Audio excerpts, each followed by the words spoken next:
The taste of victory is like ashes in your mouth.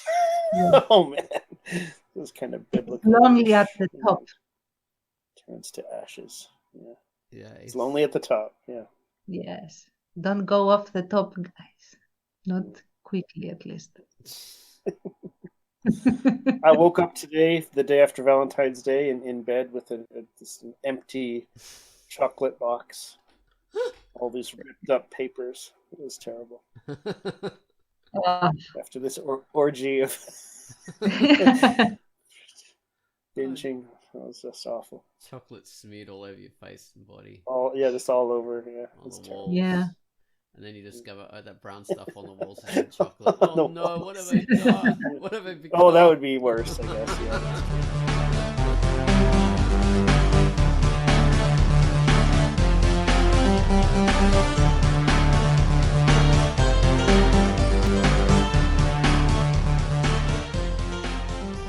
Hello and welcome to the QUACKCAST. This is QUACKCAST number 466. And by calling this one And Then What? This is based on Tance's idea. With me is Tance and Baines, of course. Hi, guys. Hello. Hello. This is Tance's idea. Tance did a news post called The Day After. And The Day After was written on the 15th. The day after Valentine's. Exactly. So there is a day after there. And that was your inspiration, wasn't it? Yes, that indeed was the inspiration. Yeah, because it is a lot of the promotional materials around Valentine's Day are, depicting Valentine's Day as this culminating, climaxing event. I'll stop now. It's a big event, and where you're supposed to be, achieving, the ecstasy of love and stuff. So, okay, so assuming that you have achieved it, what happens on the next day? The 15th. But before we get into that, we'll give you a bit of suspense. What happens next? Because I'm going to have to bring up the featured comic. QUACKCAST has featured Coquin, I think it's pronounced. Colin Quinn?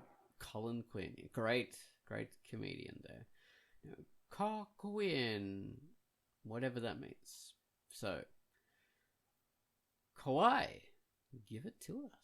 Hello, this is QUACKCAST, and the feature I've selected for this week is Kokan by Kage Nod, and it is rated T for teen. Kokan is an interesting collaboration comic that brings together an American writer, Finch, and a French artist, Flock.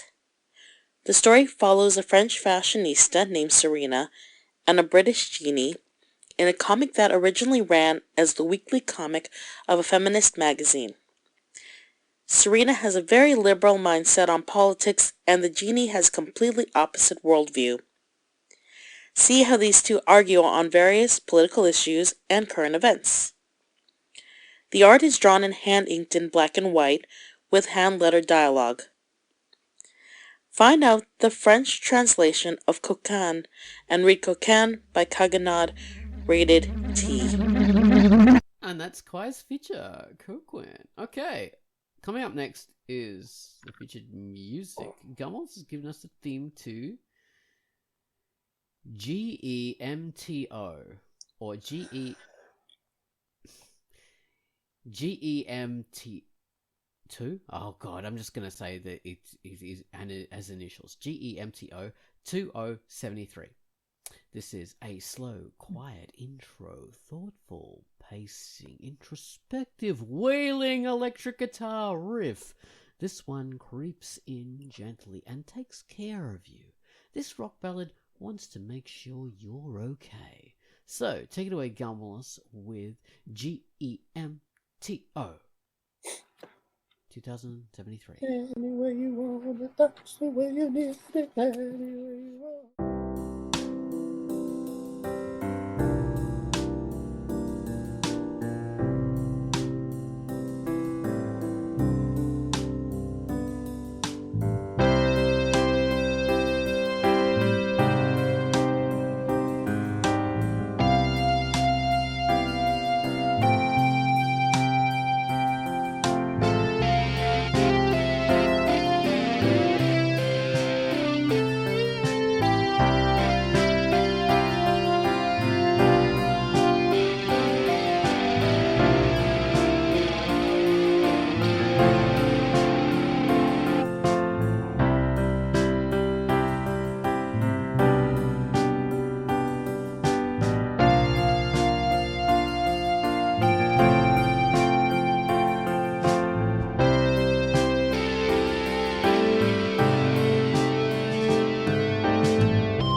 And that was the featured music. GEMTO 2073, which is a comic by Marco Rossi, and it's rated T. He's this lovely Italian guy who does this great artwork. Really worth checking out his comics. I love them. He's actually been sponsoring ads on The Dark recently. The leaderboard ad at the top of the website for it's The True Face, which was a comic that had Quai featured, I think. It's really, really, really great work. True Face. He's been sponsoring a lot of ads on the site, so definitely check out his work. All right, so back to the QUACKCAST, the day after. So we've reached the climax of the QUACKCAST, the apex, the best it's going to get. Oh, already? Right at the beginning? Yeah, well, no, that was the best we're going to get. Now we're going downhill. Yeah. So what would you do? It's a day after. What do you do? So what typically happens? Well, just looking into some writing structure, I'm always reading up on this stuff and thinking about it and everything. And one of the big mistakes that apparently a lot of newer writers will make, or amateurs like myself, or like many of us who are like doing it for fun and stuff like that, will put the climactic battle or the climactic moment right up front. Oh, really? And they'll have way too much, or not right up front, but they'll have the inciting incident too soon, like start the process too soon. And that's a big issue. I mean, this isn't exactly what we're talking about today, I guess, really, but it is an issue when you think of like how to structure the big moments. Like it can't come too soon, because then it's like, well, and this isn't a then what problem, I guess. It's more like, well, wait, what was life before this moment? Like, what was the regular life before this story actually started? It does come packaged though with what happens after problem as well, because if you have your climactic event, right in at the introduction or something of the story, then you had better actually have a good day after sequence where the audience will get to meet your characters actually, because if you Right. enter the story while the action is happening, you don't really know who is who and who you are supposed to root for. So that's right. Yeah, starting with a big action scene can be. I mean, it's better than a pile of exposition. But if it's too much crazy action up front, and like you just said, you don't know any of the characters yet. It's going to be. You got to watch out. Interesting anime so many things that did like this. I mean, it's not a good anime, but it's fun. I can't remember the title of it, but I can describe it. It starts out with these 4, girly anime characters, a fantasy setting, going after the big demon. And they beat the big demon, and then they get swept up in some amazing whirlwind, and end up way back in their own pasts. And none of them can really remember defeating this demon. They just end up in their own pasts and have to go through their entire like journey again to reach that point where they battle the demon. The only one who actually remembers what happens is the big bad, the demon, who also gets swept up and deposited in the girl's pasts, and has to it's going, oh my god, I'm the big bad and I've just been beaten and now I've ended up with these girls in the past. What do I do? Do I defeat them now? I haven't got enough power. What do I do? So I'm witnessing all this from the beginning. So it's a really interesting day after, in that you're talking about Baines, the big action happens in the beginning and vroom, we're way back in the past, and then we get to know these characters from how they are in their daily lives and how they got to be where they were. So that was an interesting story structure. It wasn't a great anime, but it was fun. So I saw an anime. It was something like World Break or something. I don't remember the actual title, but it was like these sort of one of these action schools, where all the students have powers or something like that, and they're fighting monsters. And that's how it opened too. It was this big action scene with the whole team. It was like the 7 characters, and it was so weird to me because again, it was almost the extreme version of this. Like you have no idea who any of these people are. And later, and then it flashed back to the beginning. So I guess it was seen as an exciting opening, but like when the series made it caught up again to that moment, it was so much better now that you kind of at least know these characters, who they are, who's the main character, what are the relationships. In the beginning, it was almost unwatchable because there's no one to latch on to. Like it didn't matter how good the art was or anything. It's just like there's nothing to care about. I don't know these people. I don't know why they're fighting this thing. And you also didn't get the day after because you get the flashback immediately. That's right. Yeah. So that's basically a pointless intro in a sense. Yeah. Mm-hmm. Yeah. But so let's talk about this day after thing. What happens is we have a climax in a story. It could be the ultimate climax, or one of the big ones happens towards the end of the story. And then the characters, come together, who's left or whatever, take stock, and they go, oh, so what happens now? And writers often flub this, don't they? They flub it. In the interest of being fast-paced, right, and moving on to the next thing, like this kind of thing is skipped in newer movies and probably books. I don't read much. And it's the same because your character development can definitely take place in the day after a lot, because that's when the characters will take stock of what just happened. Whether it was good or bad, it doesn't really matter. But what matters is that you take the time right after to allow the characters to actually let the damn thing sink in and react to it and integrate it into their personalities in a sense. Yeah. Exactly. To show the experience meant something. To show the experience that the audience witnessed and the audience became invested in actually had the same meaning to the character they're reading about. So you weren't just reading something pointless that has no meaning to the character and their personality. You're reading something that affects the character, and that rewards an audience for their investiture in the character.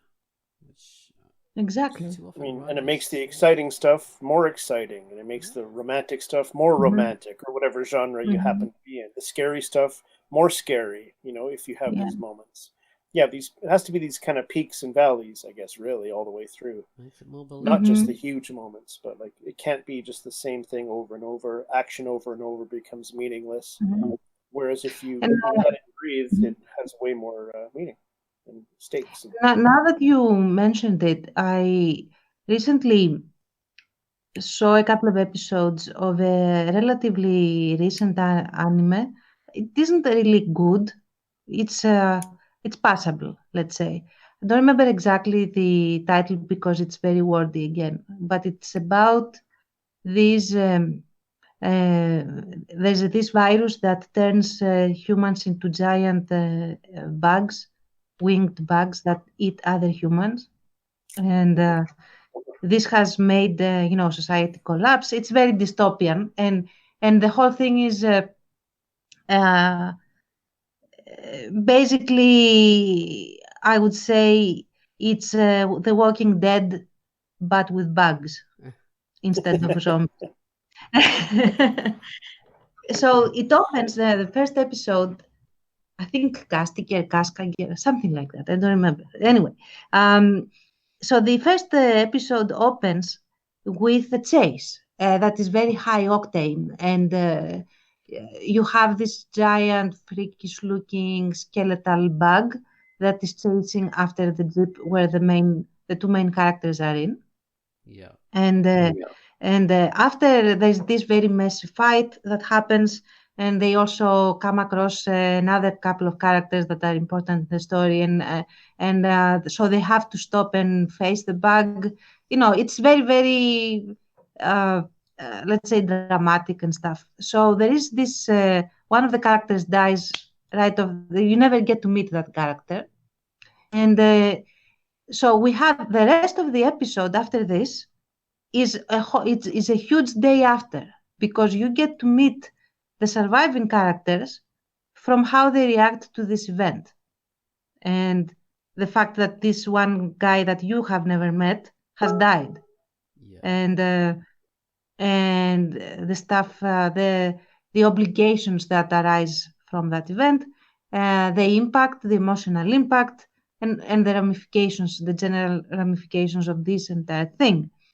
And although the story itself after this, flows into the rest of the story, it's not the best anime ever, but this approach was very efficient, because I found myself, although I didn't like the design or the art design, I wanted to see what happens with the characters themselves. It was intriguing enough, let's say. I started to care about the characters, even though I hated the way they looked, basically. Yeah. Oh, jeez. Well, that's pretty interesting. Mm-hmm. Well, that's a big vote in favor for those. Yeah. So even though there is not that visual appeal, which is typically what anime goes by, it was still interesting enough to follow. Yeah, absolutely. And actually now it is my, my go-to anime or animation anyway that I slowly watch when I don't have anything else to watch, and I slowly follow the story, because they do have little morsels of interesting plot devices. Yeah. Within large stretches of typical tropey stuff, but there are these little gems in there that I like at times, and this first one was one of them. You'll have to tell us about the name of this when you find it. I'm trying to try and find it.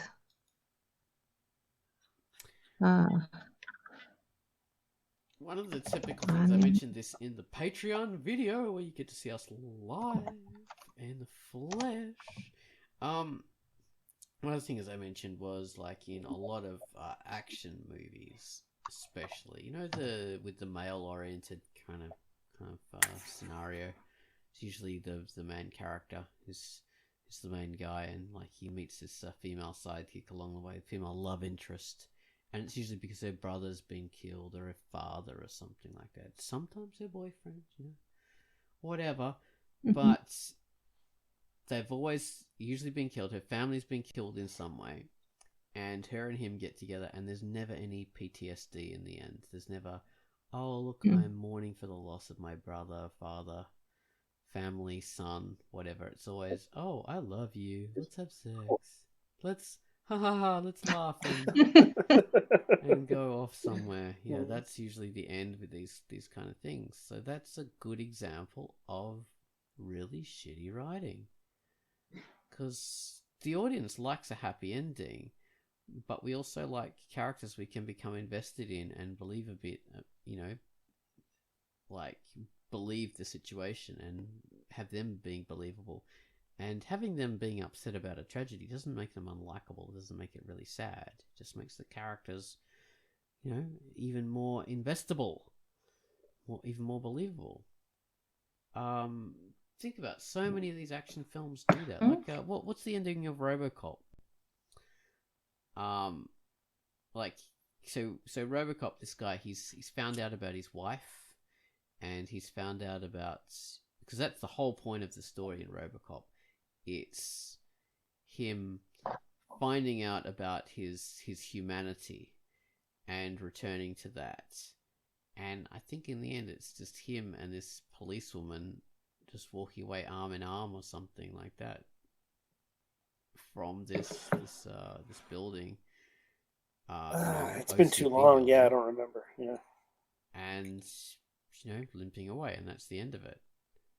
It's not him going back to his wife and having to reclaim, and his son and everything like that. It's just that, ha ha, nothing else matters, just me and you now, female love interest. I've moved on.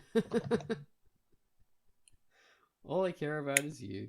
He doesn't remember his past tragedies and traumas or anything like that. Nothing matters except what the audience has directly experienced 5 seconds ago with the climax, and that's all that matters.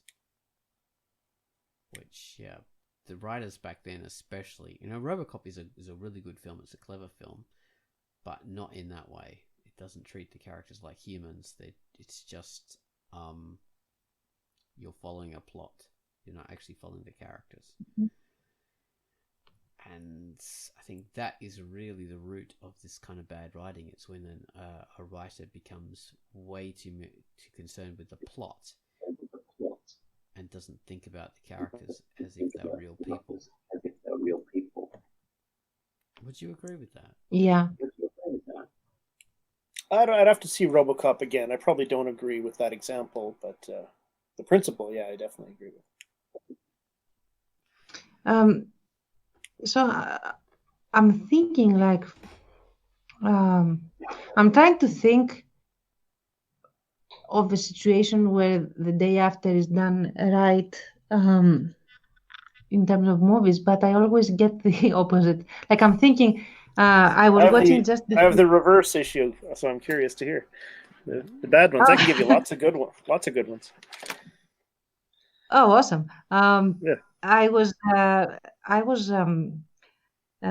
watching, and don't judge me on that, but I was watching just before this Percy Jackson because I don't know why I was watching it. Anyway, it was there. So the thing is that at some point towards the first act, towards the end of the first act, Percy's mother dies trying to save him, and he has to fight a Minotaur and wins, although he doesn't have any skill. But let's not consider ourselves with that. In any case, he gets knocked out, and his mom dies. So when he wakes up in this new camp that is for demigods and stuff. And he gets the tour. And the thing is that I'm thinking, like, dude, your mother just died trying to save you. Why do you care about girls and about what this camp is? Yeah. Your mom just died. Yeah. Exactly. Yeah. Hello. So yeah, it's he doesn't have any emotional reaction to stuff. Not only his mom, but generally, big events. His father suddenly starts talking to him and helps him to heal up by touching the water while he's trying to prove himself to other demigods and stuff. And he rolls with it. And that's fine. Although supposedly he has trouble with the idea of a father because the father was absentee in his entire life. But now it's okay that you can hear him in your head, for example.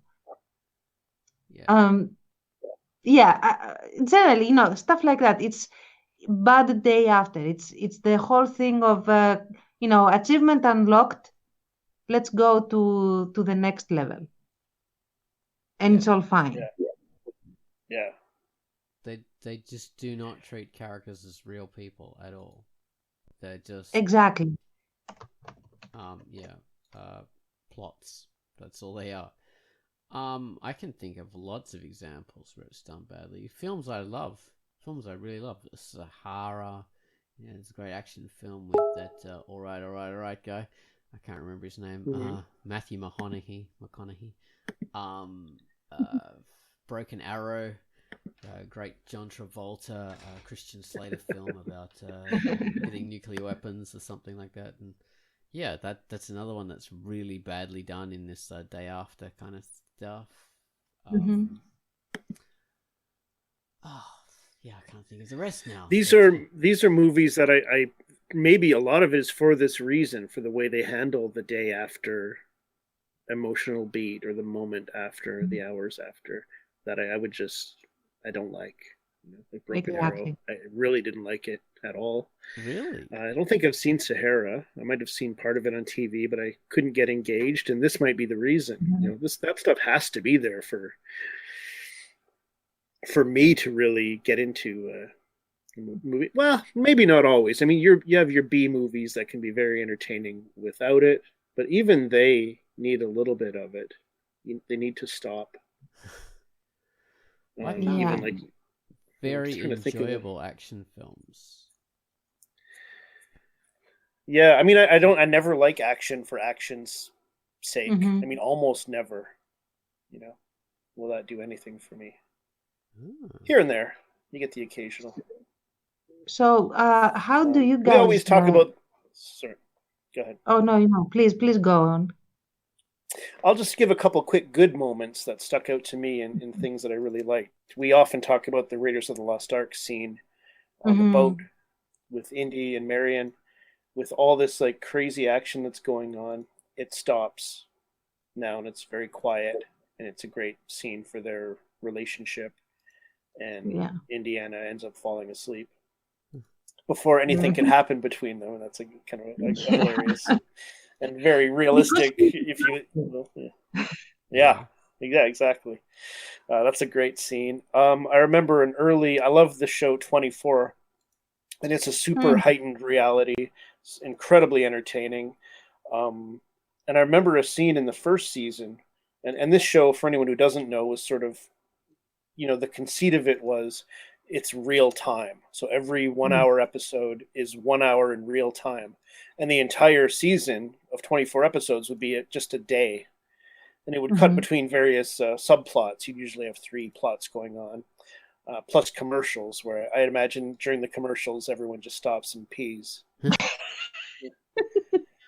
the middle of whatever's going on. But it usually worked really well. What a little moment I loved in the first season was where Jack Bauer, almost supernatural badass character, gets back to his office for a few minutes, and he's quickly like shoveling food into his mouth and guzzling water, and you see that just for a few seconds, and it doesn't slow down the pace of things at all. But it's a great little moment. Like, as much as a lot of it is unbelievable just in general and unbelievable to be happening in real time, little moments like that here and there I loved. And when they didn't do it in later seasons, I missed it. I'm like, you should show him, like, slamming a water. It's been like, it's been 12 hours without a drink. Like, you need, even if it's, like I said, not completely believable, like that stuff, like I love, and that makes it work for me. Yeah. To suspend disbelief and all that kind of stuff. Yeah, it helps with this Absolutely. disbelief, and it gives a reality to your characters.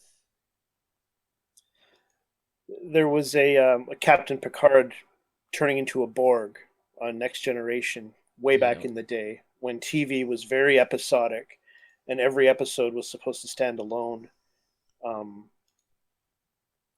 They did an episode after that with no peril, no jeopardy, and the writer had to fight for it against his bosses, against the showrunners and stuff like that, to have something to recover from that experience, because they're like, you can't just give him a moment at the end of the episode where he looks shaken.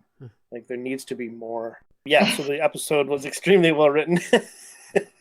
And that definitely helped. But I think just the fact that it existed as a day after thing was really powerful. It's an amazing episode, and really, that episode is not necessarily iconic to the series as much as the Borg thing is, but I think it helped give it its resonance, definitely for me. Well, one other little thing I'll just throw in there is the movie Rocky, which famously is structured to end on the greatest moment of Rocky's life. Forget about any sequels, but when it was just the one movie, that was supposed to be like, this is the greatest it will ever be for that character. Is the moment, where he raises his arm in victory. Not that he was victorious, but in the kind of character victory and the personal victory that he achieved. What makes it okay, I think, is the fact that that movie is really a character arc. It's not about a single boxing match as much as it's about, that character becoming something more than he was. Yeah. That's why you have character arcs. That's why you have themes or like a subplot, with a romantic thing that represents character growth or some other thing that represents character growth. Kind of works. Ditto Star Wars. The original Star Wars, I guess, kind of does that, right? Ends on that great moment. And you can legitimately say, well, okay.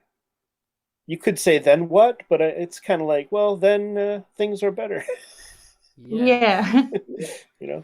If the character arc is completed, I think you avoid that day after thing to a degree. Totally. Oh, yeah, definitely. Because sometimes you don't even have a day after. Right. Yeah. Depends where your story finishes. So how do you guys handle the day after in your comics, so that we can, talk about webcomics as well? PQTA handles it really badly because I just stop it. I've done chapters where blah blah blah blah blah, and that's the end. I don't have a proper ending. So then there is no day after. There's nothing.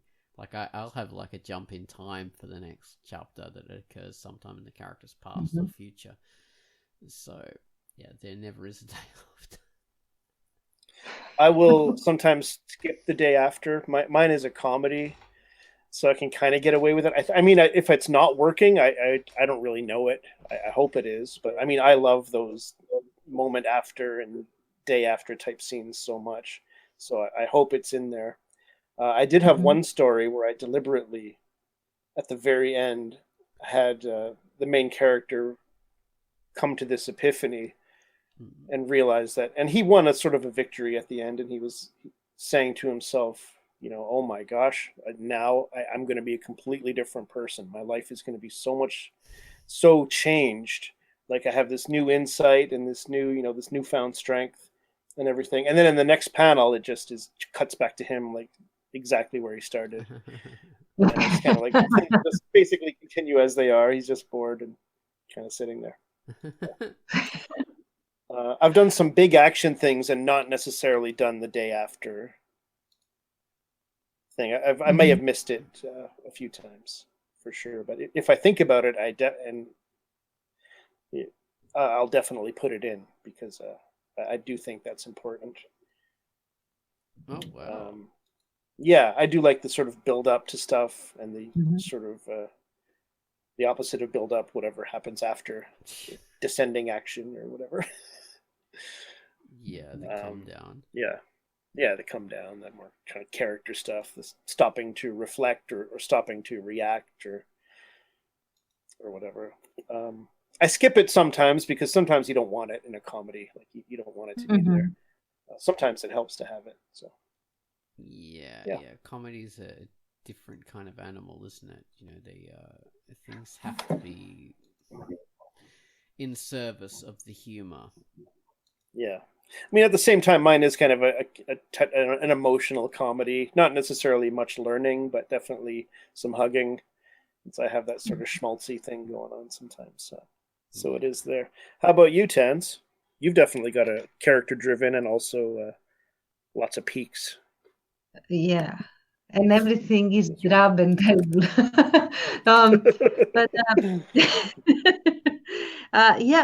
Actually, I have struggled with it a little because sometimes I'm not. I have to consider how the character reacts and when they react about things that have happened.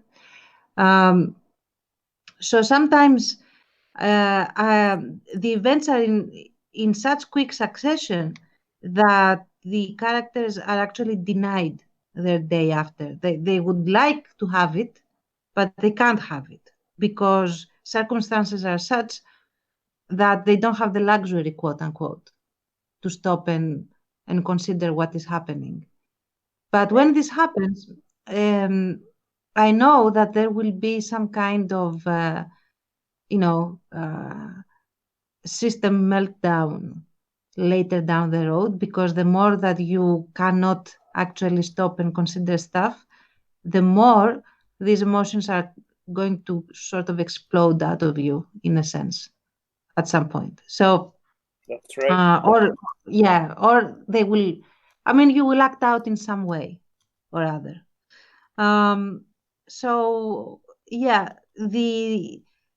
but I have had days after where usually the character is taking stock, as you said, and usually they are trying to consider how circumstances and stakes have changed in relation to what just happened. Yeah, and right now is a bit of a day after that is going to flow into another peak going forward. And it's really around Fotis more than anything, because he hasn't had time to react to a series of, pretty heavy stuff that has happened to him due to several events. So now he does have, by circumstance again, the time to let everything sink in, whether he likes it or not. So he's going to be the event in other people's lives now. So, yeah. So that's that, basically. And nobody has had the time to get PTSD yet. Right. There's no, for that, you need a bit of time to stop and think. But, obviously, like, there have been nasty things happening, and the characters deal with that very well in the story. So by the time you get to quiet points, the characters have already, the audience has lived through that with them and lived through that that coping with them. So you don't have that disconnect, do you? Hopefully not. I hope so. Yeah. Yeah, as an audience member, you don't like reach that quiet moment and think, why isn't he still grieving over Basil? You've already seen that happen, and you've gone, and you as the reader have gone, I don't want that to happen again. Yeah. I hope that's over with. Yeah. Oh, I'm glad. I'm not glad, but I am glad that this actually is the effect, because that's the point of it. Yeah, they cannot spare people. So when they miss or they lose someone, it's going to hurt. Except for the people that hope that they will benefit from the loss, but we will see. Right. Yeah. Exactly. Yeah, it can be tricky to do the whole what happens next thing, the day after kind of stuff. If you don't keep in mind that your characters are real people who experience these things. And if you do, then it can be enriching. Like Baines, your whole thing about the Borg with Picard being turned into Locutus. What was his character's name, I think? Yeah. They actually did. That became the inspiration for other episodes following on from that. That was a very important kind of thing in the end. And it came back as part of the first movie. that they did for Next Generation, Mm-hmm. and that was the whole basis. Well, not the whole basis, but quite a significant part of the first movie they did. So that's how meaningful that stuff can be. If you're prepared to, to say this thing actually has a real impact, then it can keep on paying off dividends, because that was a really, really popular film too. First Contact. Yeah, and I mean, I gotta think it's just not a matter of, oh, that's so cool, they're so scary, like that's so quote unquote badass. It's got to be how you handle it with the day after moments. I mean, in my opinion, that makes it mean anything. Yeah, and even in how it can be handled in comedy, like you do, Baines, having a grasp of the significance of the day after is what you land the joke. So that is also very important. Having the character feel that it is extremely like my life is going to change now because of this, and then having them just be, doing the same old, and that's where Right. the Yeah, joke it can lies. actually be. It can actually be a joke. Yeah, funnily enough. Yeah. Exactly. And it's also in those day after moments that like kind of character comedy can happen. I would say those are the moments I think about and I look forward to writing as well as reading or seeing. When I'm putting a story together, it's like those are the things I think about. It's like, oh, what are the characters going to say to each other after this happens, or after that happens, or before this happens, before that happens, but more so after, I would say, like after a big moment. Like how are they going to react? That's kind of that's the great stuff. Yeah. To me. It is. It's awesome.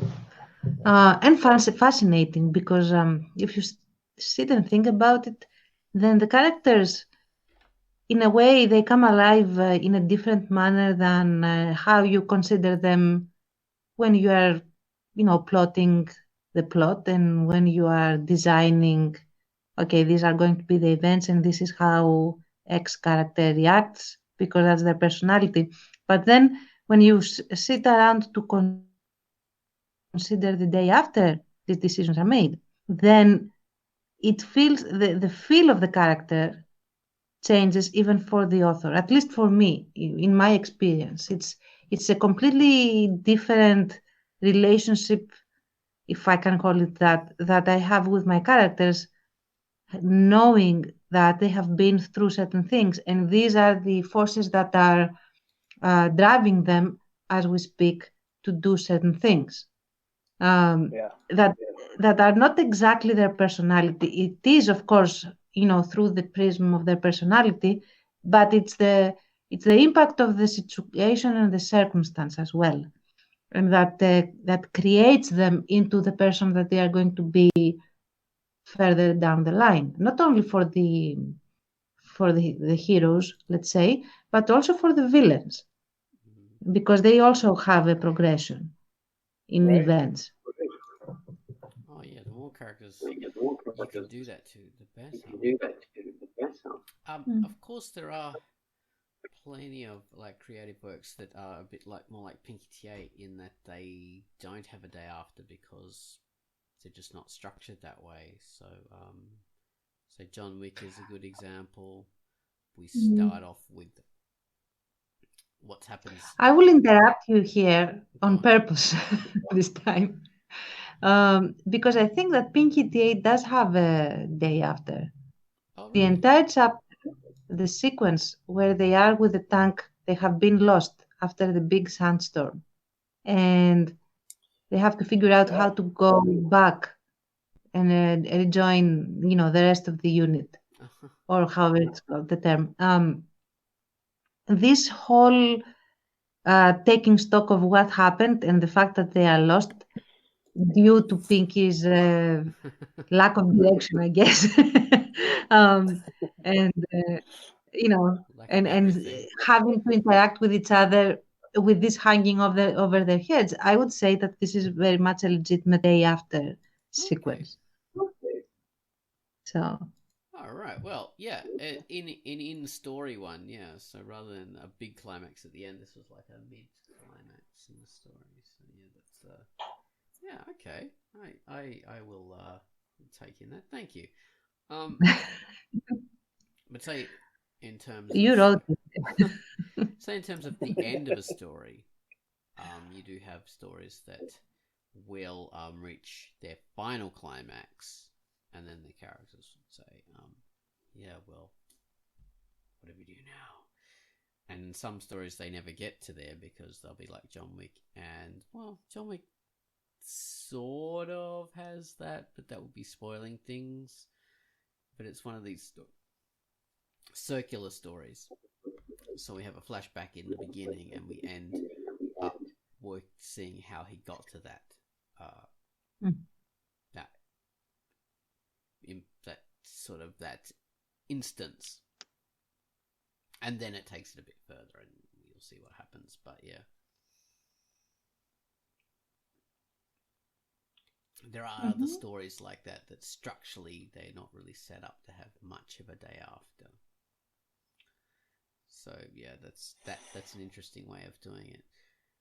But if you're going to have a day after, which a lot of stories do, it's a good idea to structure it properly to give your characters some kind of humanity and show the impact of things. I definitely agree with that. You've made an excellent point, Tance. This was a very good topic for a QUACKCAST and a news post.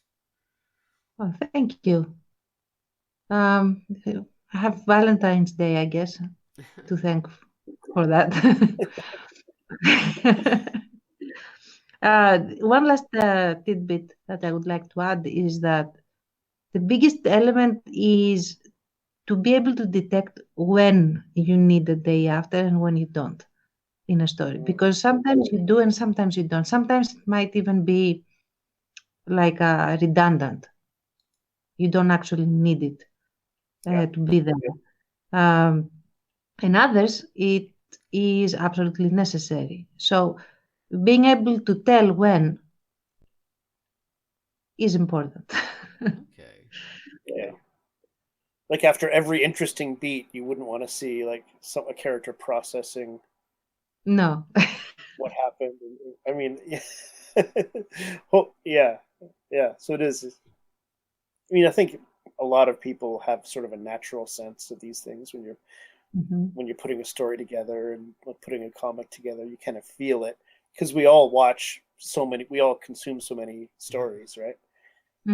Every day, kind of thing. So, yeah, we can kind of get a sense of it. You don't want to belabor a point. Yeah, that is a good point. That's what I'm doing right now. Just repeating. Belaboring. Yeah, and some stories will do that. Some stories will take things completely the other direction, and they'll hammer on and on and on about some experience your character their character has had, and you think, just get over it, man. Just get over it. Move on. Yes. Man. You Shinji Isakari. Just move on. Yeah. Korean I'm surprised when I see that in big shows, like even. Oh, sorry. Yeah. No. Please go. I'll see that even recently, like in big shows, like with writers that you would assume should know what they're doing. Like you'll see characters explaining something to other characters that we just saw, that we the audience just saw. It's like, well, yeah, you like maybe it has to be told to the other characters, but why are you showing us? Like we already know. Exactly. It's really weird. This is where you cut to the next scene. Yeah. We all know we are on the same page now. But yeah, Korean dramas are especially guilty of this because I think they also, if you have, well, it depends. If it is a very short drama, I mean a series, it's up to like 16 episodes or even 12 lately, then you don't really get that as much. But if it is somewhere around 20, 25 episodes, I will guarantee you can take this to the bank, that at least an episode worth of screen time is going to be invested in showing you again and again and again and again the one event that is defining this character in flashbacks galore. You see the flashback in sepia. You see the flashback in tinted lens. You see the flashback in different angles. You see the flashback in short snippets, but you see the flashback all the time. The plot stops and you see the flashback again. In the sense, and then you say, I have seen it this so many times, I have imprinted it. Like, I don't need to see it again. Please stop. That's a good So, point. yeah. They do it for padding mostly, to extend the screen time, the runtime of the series, so that they can fill up all the episodes. So yeah, it makes it cheaper to film. So yeah, that is a big issue when that happens. It makes it very boring for the audience and lessens the meaning of the thing because you get desensitized to it. So yeah, it's not a good idea to do that. The only one I will talk about one exception to this, like because it's always boring and it's always the time where you go refill your coffee and whatever else it is that you need refills for. Yeah. When they have the flashback. But there was this one series where they used the flashback and the repeat flashback actually in a visceral way in the story, because the character remembered it slightly differently every time, but that slight difference completely changed the context. And that made it very significant to the story. So you wanted to see it again because it wouldn't be the same thing, although it is the same. They were the same clips basically, but they had woven it into the story in a sense that it was an event. It wasn't just a repeat of something previous. So yeah, that's interesting. Yeah. I was going to say that, this thing about having characters describe something that just happened to the other characters, that can be, very irritating, but there is a value to it if the characters are describing something that just happened and you're seeing the reaction of the other characters to this thing. That can be interesting because often you'll have something that's really important that's just happened and the character goes to describe it to the other ones and they'll cut away and you think, well, actually, I was really interested to see how they would react to this new piece of knowledge, to what has happened. Yeah. And you don't get that. You just jumping to this next thing. We don't know what this character has told them or how this character has described this event, because the way the character describes the event could be quite interesting. That can be a big part of the story if they've described it like as we've just seen it or as they've taken it in. Maybe they'll describe it in another way from what we thought we saw. So that can be a big part of the story. So there's that kind of stuff. It's true. That can have value. It just depends. Sometimes you want to see a character be told something, because how are they going to react? Absolutely. Sometimes that's important.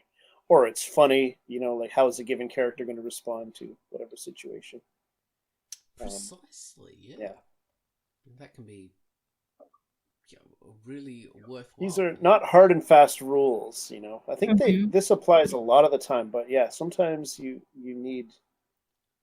got to be able to bend these kind of general guidelines. Yeah, it depends. I always noticed it was maybe like the 5th or 6th time I watched Shaun of the Dead, which I love that movie. And there's a scene where the whole group of survivors runs across another group. So Shaun runs into a friend, like a friend of his who we saw earlier at the beginning of the movie. And this friend is also a survivor, and it was his co-star back from Spaced, which was also fun. but she's got a whole group of survivors with her, so she introduces her whole group, and the whole group is kind of a mirror image of Sean's group of survivors. And it's really funny. So he's with his ex-girlfriend and her friend and roommate, and then his best friend, and his friend is with the exact same thing. It's her ex-boyfriend and his, roommate, and blah blah blah, and her cousin, who's like everyone's a mirror image. So this new character introduces her whole group, but Sean doesn't introduce his group. So I was like, oh, I never noticed that before. She doesn't know them, but she introduces her group because we, the audience, have never met them. Right. So it was just neat. But you, of course, you accept it as an audience member. It's like, of course, you don't want this whole cast introduced. You already know who they are. Yeah. So stuff like that. It's not realistic, but it's like that's the way it has to be. But they could have introduced them, but done it in a way that's new to the audience. So the character talks about these, personality traits of these characters that you hadn't picked up on before. They could have done it in that way. Yeah, and it depends on the context and all that stuff. There are ways of doing it. It depends if they're actually gonna, have that level of writing. But I think from looking at the director's commentary from Shaun of the Dead, Edgar Wright, he's very concerned with making things very tight and fast and quick and cutting off fat. So he's not a guy who would want to have more exposition than he thinks he needs in a story. He likes things to run along at a very quick pace. So that's another thing. If you're going to be making your story very streamlined and fast-paced, you're not going to want to have too much running over old ground unless it really does have a meaning for the story. In films, this is more of a thing. We talk about webcomics, because we're webcomic artists. In webcomics, we have infinite pages and infinite time to tell a story. For movies, they have to be, they're restricted in time. So maybe they're not allowed to, they haven't got enough money to film any more than a 90-minute film. So that's true. I would say, though, even things can change with context, like we were talking about. But I would say, as a general rule, you don't want to tell the audience something they already know. Again. Yes, exactly. Unless it's going to give them more information that they didn't know, the way that you are telling them. That's basic, which again makes it not what they know. So it's basically the same rule. Yeah. Well, that's all you simply do. That's what I was talking about. You introduce them in a way that gives you, new information. Their personality. Yeah, or gives them some different perspective, or maybe there's a funny way of doing it. I remember in Ghostbusters when Bill Murray, they walk in to do their job, and we have already met the characters, but Bill Murray says to the client, "I'm Dr. Venkman. This is Dr. Stantz, Egon." And that's kind of funny. It's like he just calls him Egon. It's like just a little joke, It's like, that's fine. Takes about 2 seconds. Yeah. Exactly. So, yeah, like you were saying, there's not hard and fast rules to this stuff. Things can be done, intelligently. I think the biggest sin in any of this is just constructing tropes blindly and copying what's been done before and running over the same old ground and not realizing why you're using a trope or why you're doing this. Just do stuff intelligently, and then you can bend the rules all you like, as long as you know what you're doing. Yeah. That's the main thing.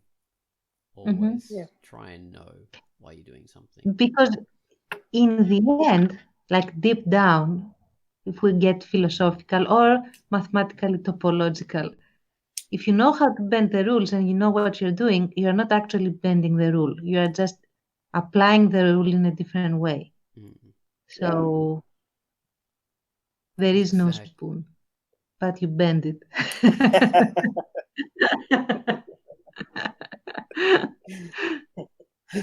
Yeah. Awesome. All right. Thank Thank you guys for listening to QUACKCAST number 466. Thank you. Bye-bye. Thank you. Bye-bye, you beautiful, beautiful listeners. Bye-bye. Bye-bye.